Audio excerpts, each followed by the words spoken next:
All right, friends, let's talk about phones. Guys, I am just blown away, and I am so encouraged by the fact that I am not the only one that feels the way I do about the need or the desire for returning retro, a return to form, a time of simpler tech, more deliberate tech use, and am thrilled that so many of you are here participating in the great digital decluttering. As I mentioned, we're going to talk about phones today. And I think that it's important to have a little bit of a history lesson. I don't want to go too far back or go into too much detail because this video would probably be like 2 hours long. But for me personally, to frame things in the present and to be able to plan for the future, it makes a lot of sense and helps me tremendously to take a step back and look at where we came from and juxtapose that into how we got to where we are today. Not sure if I used the word juxtapose right. Phones have changed a lot since I first got my initial cell phone, but the way we use a phone, and I'm not even talking about landlines. I mean, that could go even further back, but the way we use a mobile phone, a cellular phone, is very different now than it was initially. And I really have to get something off my chest here, folks. I am just confused at the different definitions people have nowadays for what a dumb phone is. I swear I'll go and read in different forums, different subreddits, and it seems everyone has a different definition for what a dumb phone is. Is a dumb phone just not a smartphone? What's a smartphone? So I thought a history lesson combined with maybe laying out some definitions for at least how I am going to refer to the different types of mobile devices on the channel would be useful in terms of making sure that we all have a common language, a common framework, so that you know when I'm referring to something that is a basic phone versus a feature phone versus a smartphone versus a retro smartphone, what I'm talking about. And at the very end of the video, I will give you what I feel is about as good of a definition of a dumb phone as can be given at this state.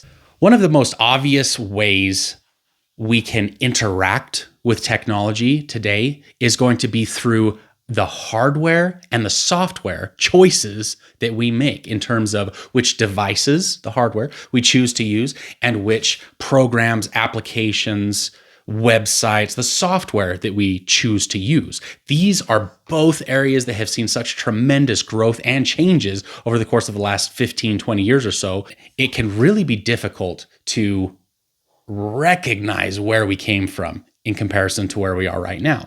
The hardware is wildly more powerful and also kind of wildly more boring, maybe isn't the best word, but there's not a lot of variety anymore. The phones that are out there right now, and when I say phones, I mean the mainstream smartphone that most of the people, at least in the Western world, are using, they're all pretty much the same. Variations on the identical theme of a glass slab that you use a touch screen to navigate.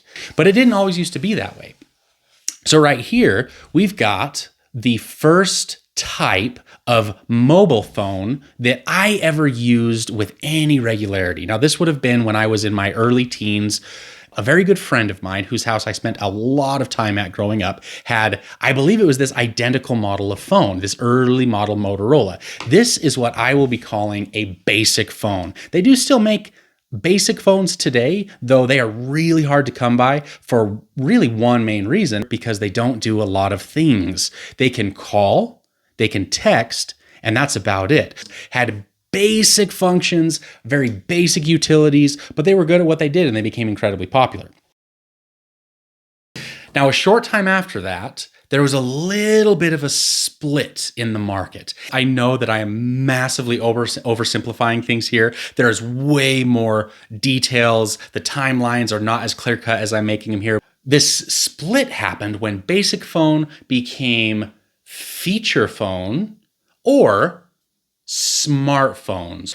Feature phones were aimed more towards the mainstream consumer market. This would be students, regular everyday folks that are just going about their days, not really heavy business or enterprise users, which is who that second line, that fork in the road, was sort of designed for. Power users, the business users, the people that needed, say, for example, a full keyboard at their fingertips for writing emails, for writing draft proposals, for the next project that you're working on at the firm.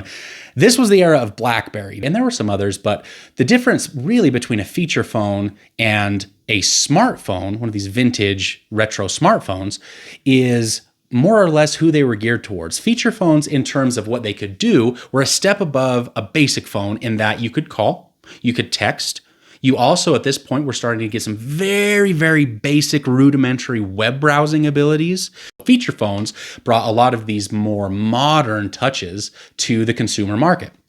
Smartphones could do everything that a feature phone could do, but they were just more powerful. They were more capable. They could have better and the more expensive, as a result, data packages that weren't available with the feature phone. A full web browser experience for if you were doing research on the go, a full enterprise level internet capabilities. Whereas really the closest you got to that on the feature phones would be AOL Instant Messenger, Yahoo Messenger, MSN Messenger, that kind of thing.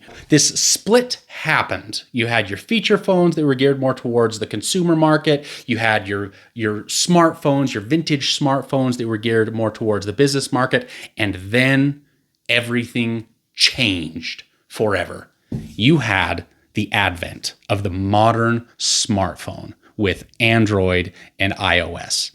Now, when these came to market, keypads were out and touchscreens were in. And it's really only been fairly recently that we've seen any kind of resurgence in interest in going back to that more retro hardware experience, whatever you might call it. Now, I give you that backstory because that's also the framework that I am using for what I am calling returning retro categories. So on the market today, you can still get pretty much any of those 4 different devices. Basic phones, you've got feature phones, you've got retro smartphones, which today I would consider a smartphone, but with some of those more retro characteristics from that time frame. So for example, maybe a much smaller screen than a modern smartphone would have, or even a physical keypad or a physical keyboard. They do exist out there. I'll probably be doing some reviews of many of those on the channel as time progresses.